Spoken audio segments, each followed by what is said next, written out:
don't stop. Don't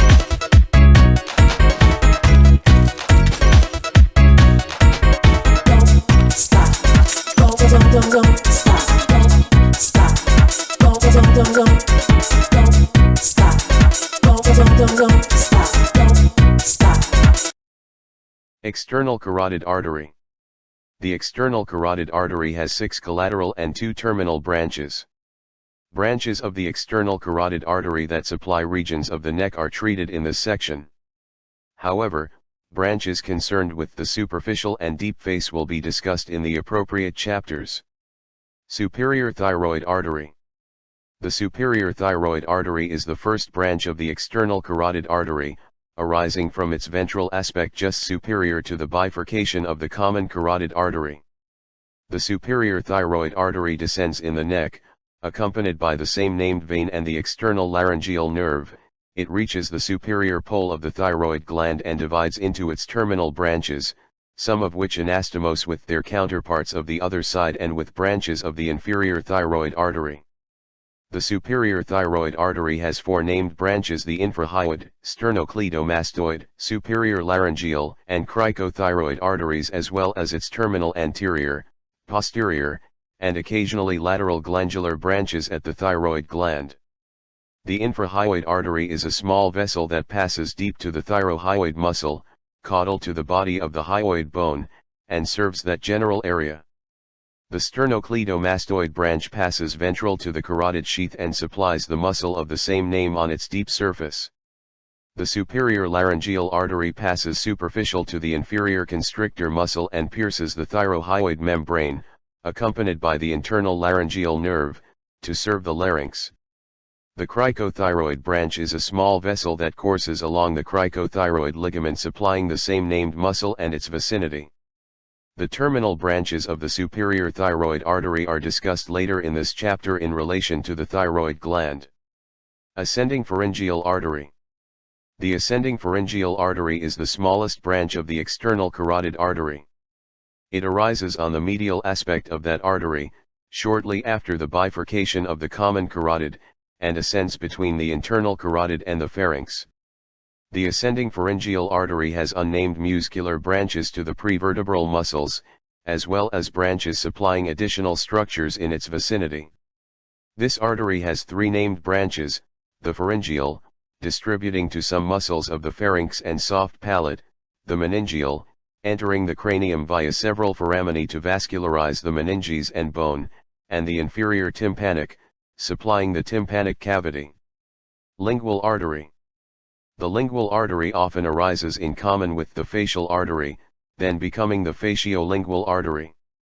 The lingual artery arises near the posterior tip of the greater cornu of the hyoid bone, passes deep to the hypoglossal nerve, then between the middle constrictor and hyoglossus muscles, to supply the muscles of the tongue, tonsil, soft palate, epiglottis, floor of the mouth, and sublingual gland.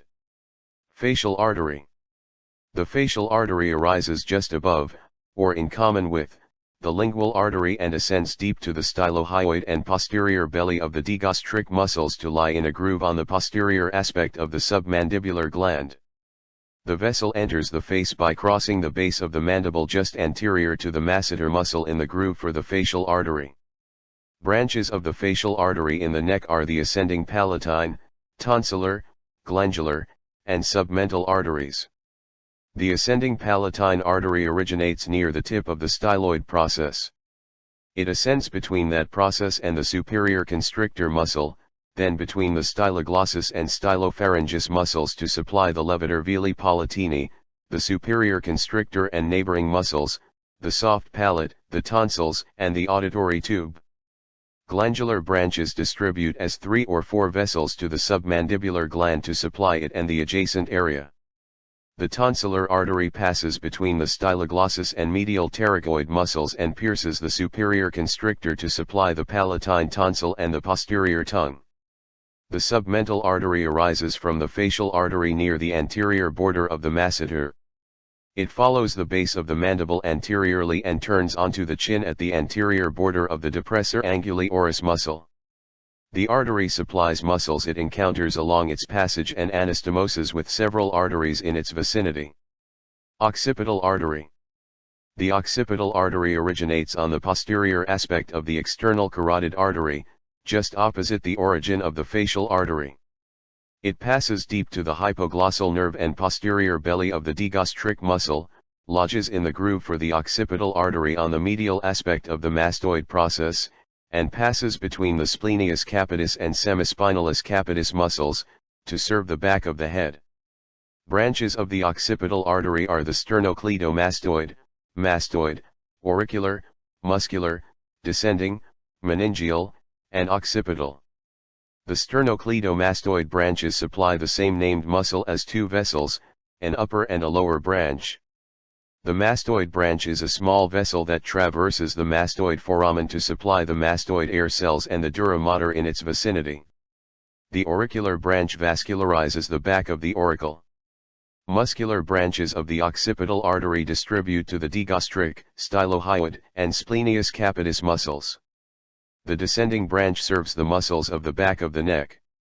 Meningeal branches gain entrance to the cranial vault via the condylar and jugular foramina and vascularize the dura and the bones of the posterior cranial fossa. Occipital branches of the occipital artery distribute in the company of the greater occipital nerve to serve the muscles and tissues of the scalp. Small branches may pass through the parietal foramen to supply the parietal meninges. Posterior auricular artery.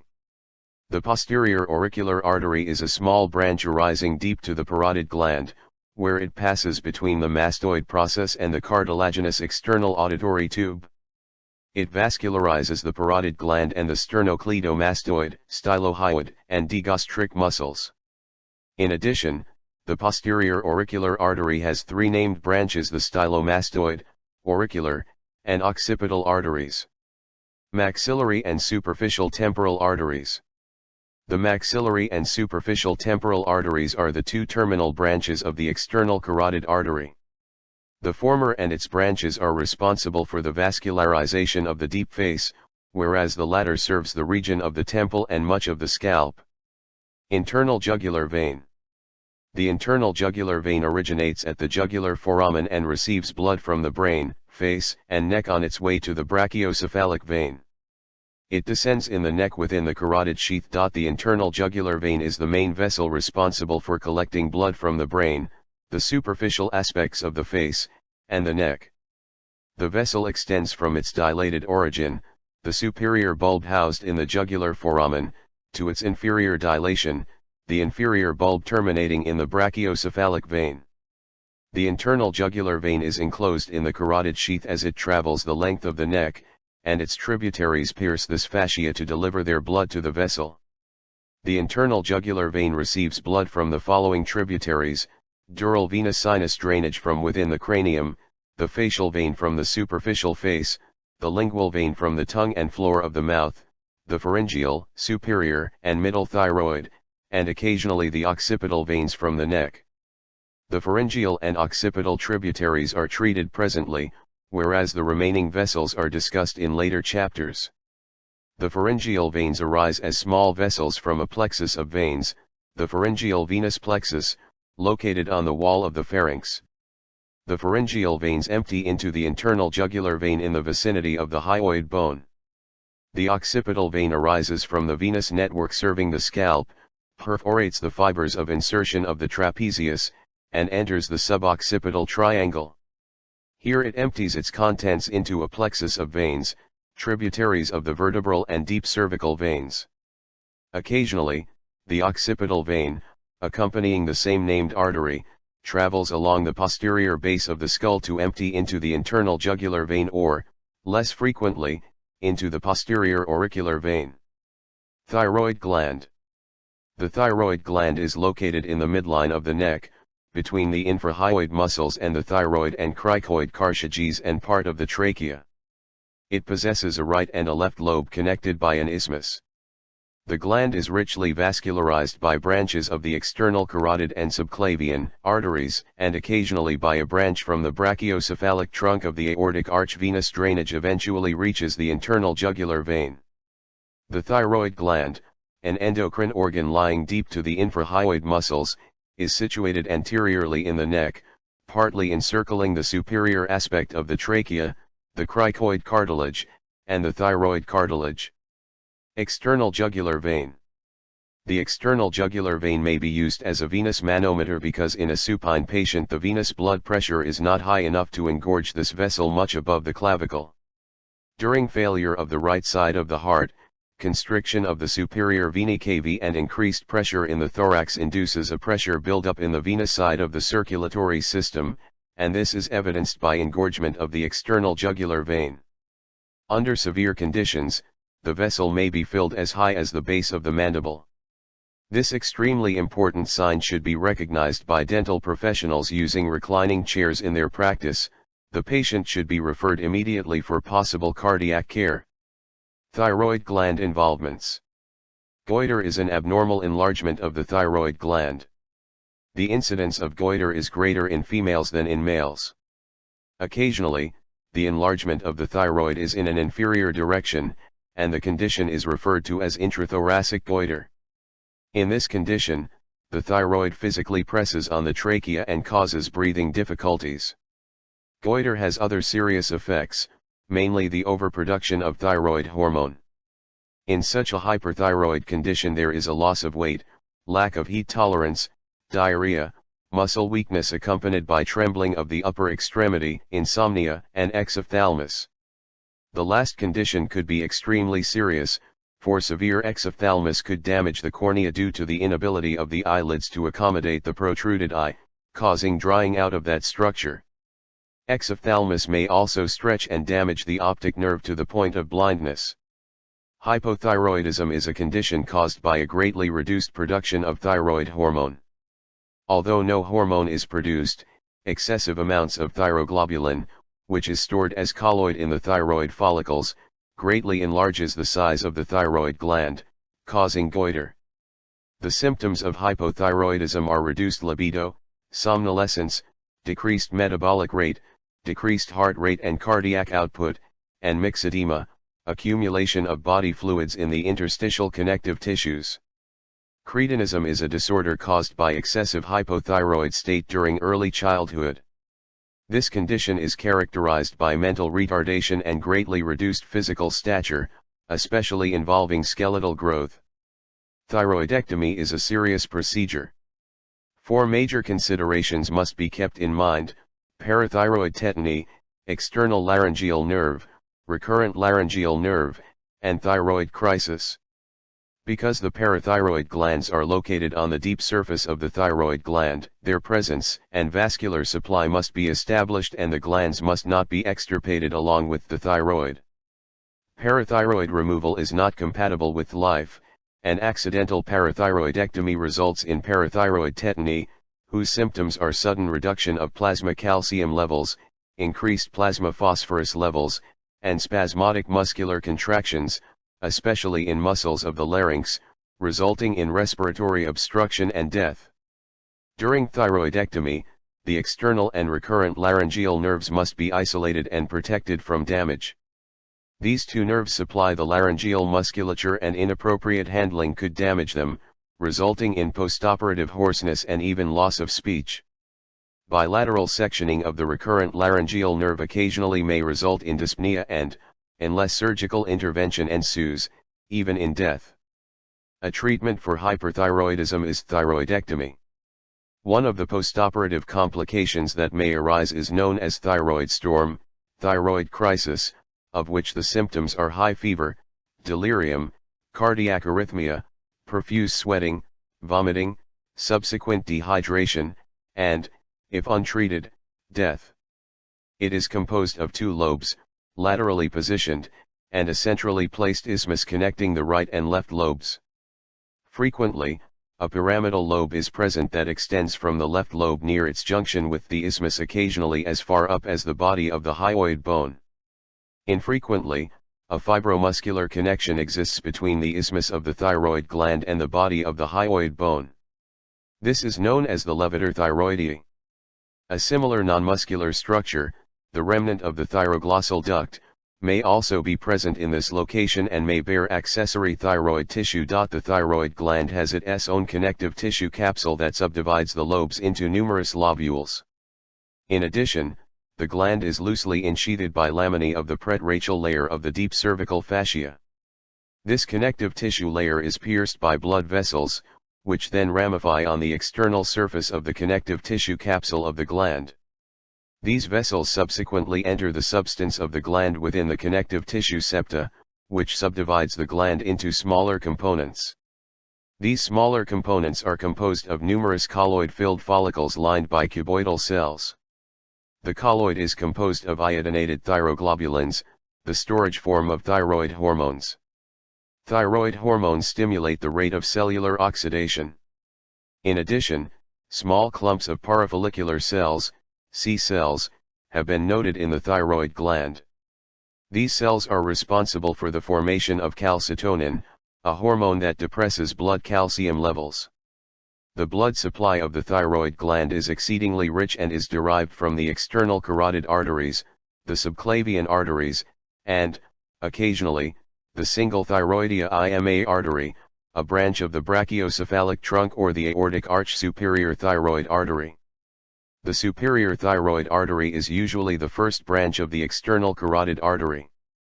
It passes inferiorly along the lateral edge of the thyrohyoid muscle, gives off branches as detailed earlier in this chapter, and reaches the superior pole of the lateral lobe of the thyroid gland, where it divides.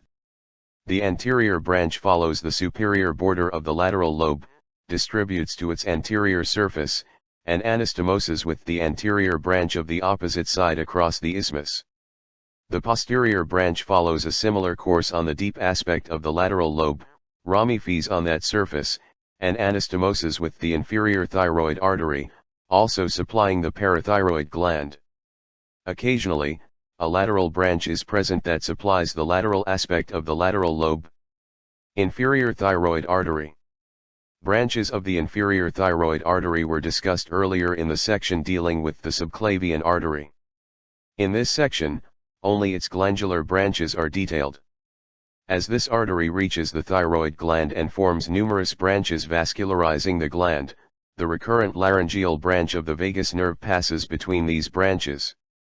The inferior thyroid artery has two main glandular branches, the inferior, supplying the inferoposterior aspect of the gland, which anastomoses with the posterior branch of the superior thyroid artery, and the ascending branch, which vascularizes the parathyroid glands. The thyroidea ima artery, a small, inconsistent vessel arising either from the brachiocephalic trunk or from the arch of the aorta, supplies the isthmus of the thyroid. Venous drainage. The superior thyroid vein is a tributary of the internal jugular vein. Its distribution follows that of the superior thyroid artery, hence it drains the area supplied by that vessel.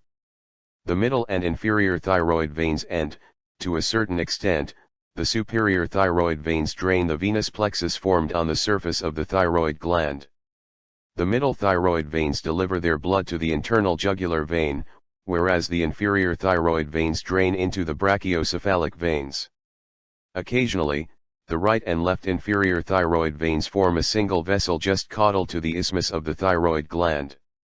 This is the thyroidea ima vein, which joins the left brachiocephalic vein. Parathyroid glands. The small endocrine parathyroid glands, usually 4 in number, are located on the posterior surface of the lateral lobes of the thyroid gland, 2 superior, 2 inferior. Their vascular supply is provided by the parathyroid branches of the thyroid arteries. Removal of the parathyroid glands is not compatible with life. The parathyroid glands are small, oval endocrine glands that lie on the posterior aspect of the lateral lobes of the thyroid gland. Usually, there are 2 or more on each lobe of the thyroid gland, the superior and inferior parathyroids. They are vascularized by branches of the superior and/or inferior thyroid arteries and drained by the middle and inferior thyroid veins. The glands have 2 major types of cell populations, the principal, chief, cells and the occipital cells. The former produce parathyroid hormone, parathermone, a hormone that elevates blood calcium levels. Complete removal of the parathyroids is incompatible with life because all muscles undergo tetany and death results. Nerves observed in the anterior triangle. The nerves present in the anterior cervical triangle include the nerves that supply the muscles within the triangle, the vagus nerve and its branches, as well as the cervical sympathetic trunk and its associated ganglia. Vagus nerve. The vagus nerve, cranial nerve X, leaves the internal aspect of the skull via the jugular foramen and, by way of its ganglia, communicates with other nerves in the neck. It serves the pharynx, the larynx, carotid body, soft palate, and the pharyngeal plexus. As it courses through the neck, the trunk of the nerve lies within the carotid sheath. The vagus or cranial nerve X is the longest cranial nerve in the body, eventually finding its way into the abdominal cavity. It receives detailed treatment in a subsequent chapter, therefore, only its cervical branches are discussed here. The nerve enters the neck as it leaves the jugular foramen. Shortly inferior to this foramen, the nerve displays a ganglion, the nodos or inferior ganglion. The vagus communicates with several other nerves through this ganglion. Branches of the vagus that arise here are pharyngeal branches, which serve the carotid body, pharynx, and some of the soft palate through the pharyngeal plexus.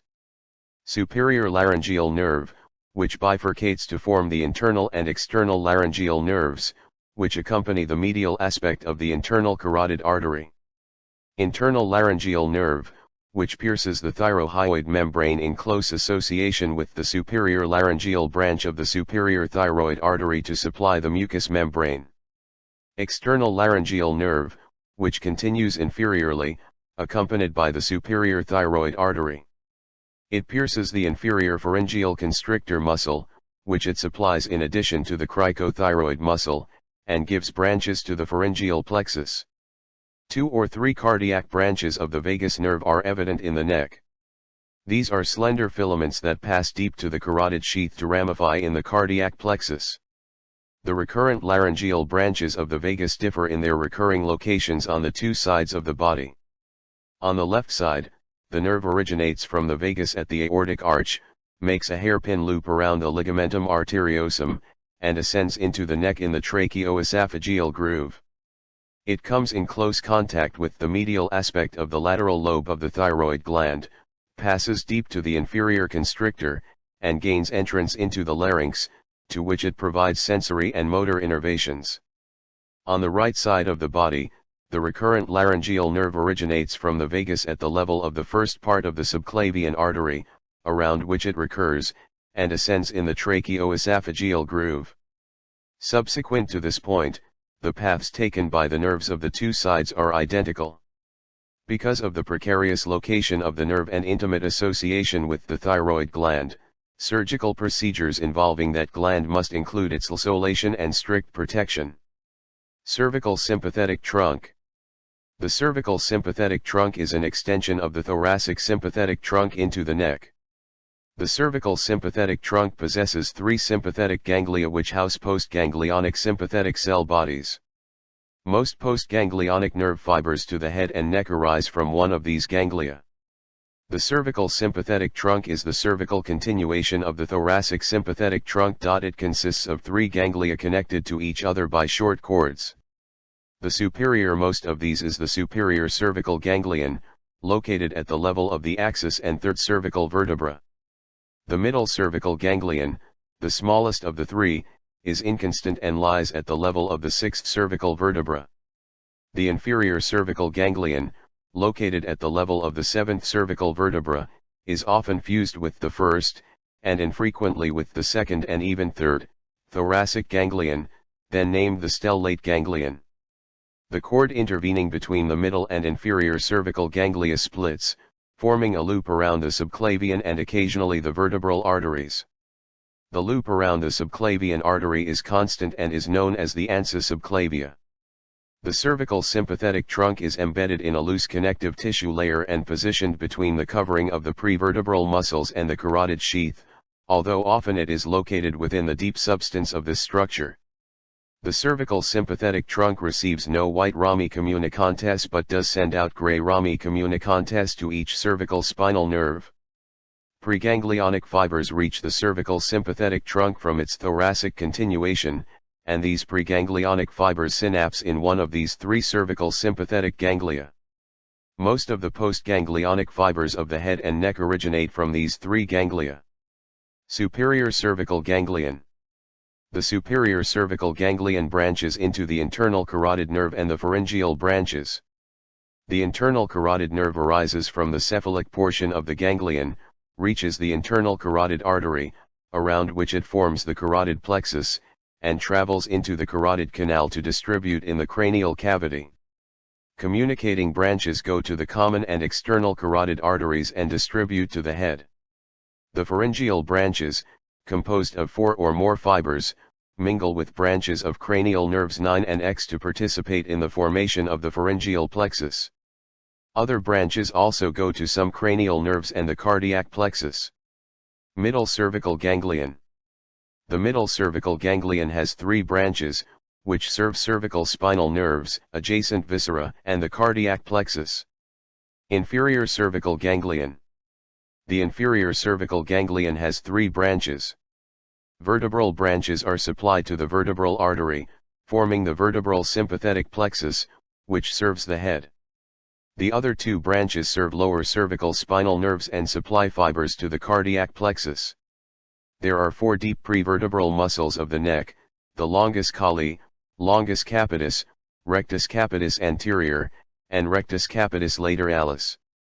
These muscles lie deep to the prevertebral fascia, under the floor of the anterior triangle, and function more or less to flex the head and the neck. These muscles are relatively unimportant, hence, their discussion is not warranted. Information concerning their attachments, innervations, and functions is included in Table 7-7.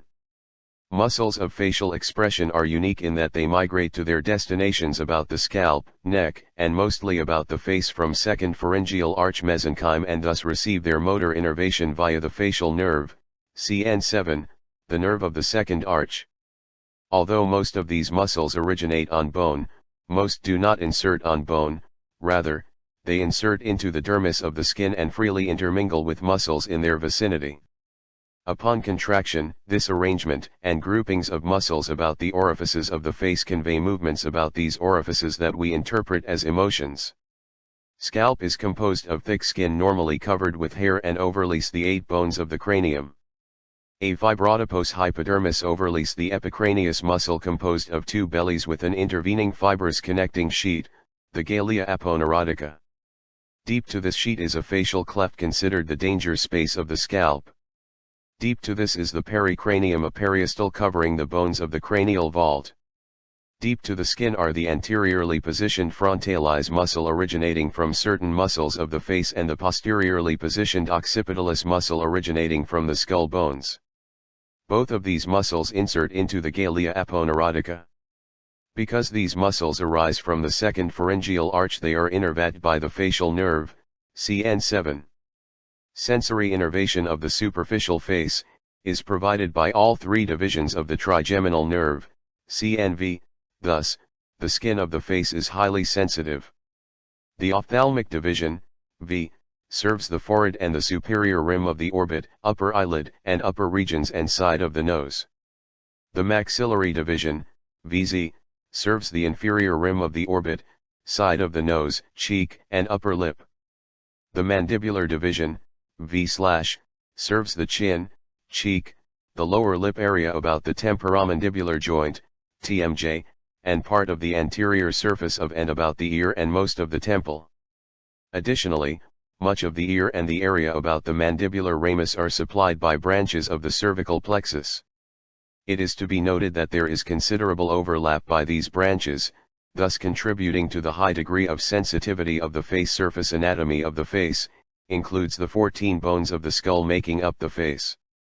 These bones are overlaid with an assortment of facial muscles, connective tissue, and skin. The face is highly vascularized, receiving its vascular supply from several sources. These include branches arising either directly or indirectly from primary branches of the external carotid artery, and from branches arising from the internal carotid artery, namely, the ophthalmic artery. The terminals of these branches form extensive anastomotic networks throughout the face. Because of this fact, facial bleeding is often difficult to control. Because veins of the face do not possess valves, blood within these vessels may flow in either direction, which provides possible routes for infection about the face, especially the triangular danger zone of the face. Thus, veins of the face may communicate with the pharyngeal venous plexus of the deep face, which may communicate with the cavernous sinus within the skull. Because of these communications, infections about the face can be very dangerous and life-threatening. The skeleton of the face. The 8 bones comprising the skeleton of the face are covered by muscles, connective tissue, and skin. The muscles, known as muscles of facial expression, are innervated by the facial nerve because they arise from the second pharyngeal arch. The bony structures of the skull are overlaid by muscles, connective tissue, and skin that give a characteristic morphology to the face. The facial skeleton may be palpated easily because the overlying soft tissue is very thin over much of its surface. The mental protuberance can easily be palpated at the chin, as can the body, angle, and ramus of the mandible. The mandibular articulation can be emphasized by repeated opening and closing of the mouth. Proceeding anterosuperiorly from this articulation, the zygomatic arch and zygoma, the prominent portion of the cheek, can be palpated. The zygomatic bone also forms the lateral and part of the inferior rim of the orbit. The remainder of the inferior rim is formed by the maxilla, whose inferior extent houses the upper dental arch, evident on smiling. Immediately superior to the philtrum of the lip is the fleshy and cartilaginous bulb of the nose. The flexible cartilaginous bridge of the nose becomes immobile near the nasal bones, which lead to the root of the nose, positioned between the two orbits. Above the superior rim of the orbit, deep to the eyebrows, is the superciliary ridge of the frontal bone, and the forehead is marked by the frontal eminences. The cranium is covered by the scalp, and the face is usually considered to be bounded by the anterior hairline of the scalp, the posterior border of the ramus, and the inferior border of the body of the mandible. The scalp. The scalp covers the bones of the calvaria and is composed of thick skin and a fibroadipose hypodermis. Deep to this soft tissue is the pericranium, the periosteal covering of the bones, which is loosely attached except at the bony sutures. The scalp is composed of a thick covering of skin and its attending fibroadipose hypodermis overlying the epicranius or occipitofrontalis muscle with its intervening galea aponeurotica, a thick, fibrous aponeurotic connecting sheet. Deep to this sheet is a facial cleft containing a loose type of connective tissue often considered the danger space of the scalp. This tissue separates the aponeurotic sheet from the pericranium, the periosteal covering of the bones constituting the vault of the skull. The pericranium is only loosely attached to the underlying hard tissue, except at the sutures, where it is firmly anchored to the intrasutural material. The vascular and nerve supply of the scalp is tightly bound to the subcutaneous connective tissue, traveling between the muscular aponeurotic layer and the skin. Muscles. Epicranius muscle. The frontalis muscle originates from certain muscles of the face, whereas the occipitalis muscle originates from bones at the base of the calvaria. These two muscles are connected to each other by the intervening tendinous glea aponeurotica. The epicranius muscle is composed of two bellies, the frontalis and the occipitalis, connected to each other by a tendinous aponeurosis, galea aponeurotica, whose collagen fibers run in an anteroposterior direction. The frontalis is the larger and somewhat fleshier muscle and is not attached to bone. Its fibers originate from the superficial muscles of the orbit and nose, corrugator, procerus, and orbicularis oculi, and insert into the galea aponeurotica somewhat anterior to the coronal suture. The occipitalis originates from bony landmarks, the mastoid process of the temporal bone and the lateral portion of the superior nuchal line of the occipital bone to insert into the posterior aspect of the galea aponeurotica. Temporoparietalis, the temporomarietalis muscle, located on the side of the scalp, is attached to the frontalis and to the auricular muscles of the ear. The temporoparietalis is a muscle of variable size extending between the frontal belly of the epicranius and the anterior and superior auricular muscles of the ear. The frontalis and the temporoparietalis muscles are both innervated by the temporal branch of the facial nerve, whereas the occipitalis receives its innervation via the posterior auricular branch of the facial nerve. These three muscles acting together furrow the forehead, raise the eyebrows, and widen the eyes. The frontal belly acting by itself raises the eyebrow and the temporoparietalis raises the ear. Vascular supply. Blood supply to the scalp arises from two major sources, branches of the external carotid artery and branches from the internal carotid arteries. Arterial supply to the scalp consists of branches from the external and internal carotid arteries. Branches of the external carotid include the occipital artery, supplying the medial aspect of the back of the scalp, the posterior auricular artery, supplying the area behind and above the ear, and the superficial temporal artery, which vascularizes the lateral aspect of the scalp. Two branches of the internal carotid artery responsible for vascularization of the anterosuperior aspect of the scalp are the supraorbital and supratrochlear arteries. Both arteries leave the orbit and ascend over the forehead, supplying it and the top of the scalp. All of the vessels supplying the scalp freely anastomose with each other. Venous drainage accompanies the arteries, and the vessels are named accordingly. Nerve supply of scalp. Cutaneous branches of the third cervical and greater occipital nerves serve the posterior scalp, whereas the lateral scalp is served by the auriculotemporal and zygomatic-temporal nerves. The anterior scalp is served by the supraorbital and supratemporal nerves. The cutaneous nerves of the scalp follow the main vascular elements. The posterior aspect of the scalp is served by the third occipital and greater occipital nerves. Laterally, the scalp receives its cutaneous innervation via the lesser occipital and auriculotemporal nerves, posterior and anterior to the ear, respectively. The region in the vicinity of the temple is supplied by the zygomatic-temporal nerve, and the forehead and midline of the scalp are served by the supraorbital and supratrochlear nerves. Scalp. Bleeding in the scalp is extremely difficult to stop and is dangerous. The blood supply is extensive and the vessels pass through fibrous septa of the superficial fascia, which mechanically inhibit vessel contraction. Hemorrhage in this region has a tendency to be contained in the loose connective tissue, the subaponeurotic layer, deep to the galea aponeurotica. Furthermore, infection may result in a localized abscess that, having no outlet to the surface, may enter the valveless emissary veins of this region, also known as the danger zone of the scalp, and travel to the diplo and/or the dural venous sinuses. Such infection may result in osteomyelitis, thromboses, and possibly death.